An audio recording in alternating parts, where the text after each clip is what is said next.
Young drivers are overrepresented in crash and fatality data in Australia and other countries worldwide.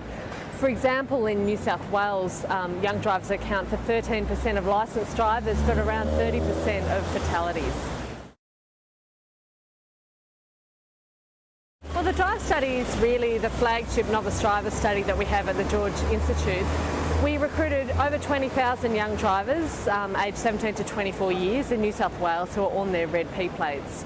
And we looked at what were the risk factors for young driver crash and injury. What this particular paper looked at was the risk that was associated with young drivers living in rural and regional parts of New South Wales.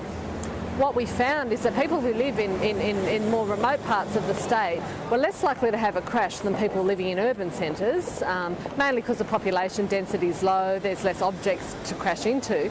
But what we did find was that they had an increased risk of serious crash, so single vehicle crash compared to multiple vehicle crashes. What we found in this study was that whilst we had this increased risk of single vehicle crash for young drivers, this was explained by road alignment, so curved roads, and also speed involvement in crashes. So they're the kind of factors that we need to really look more closely at intervening on if we're going to reduce young driver crashes in these areas.